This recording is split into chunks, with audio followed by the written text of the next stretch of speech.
গরম মশলা, তেজপাতা, শুকনো লঙ্কা, এই যে তেলে দিয়ে দিলাম। দুধ থেকে দিয়ে দিলাম।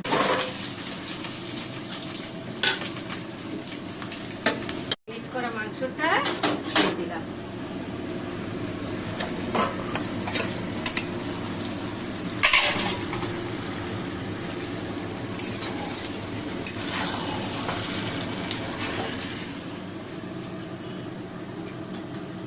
দেখো বন্ধুরা কি সুন্দর একটা কালার স্মেল বেরোচ্ছে।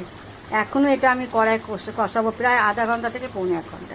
শুভ নববর্ষে মটন পুরোপুরি কমপ্লিট। আজকে স্পেশাল রান্না আমাদের শুভ নববর্ষে মটন।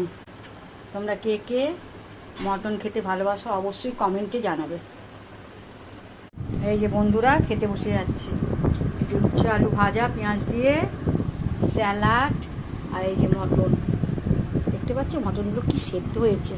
আমার হাজব্যান্ড এত সুন্দর এনেছে, খুব সুন্দর সেদ্ধ হয়েছে।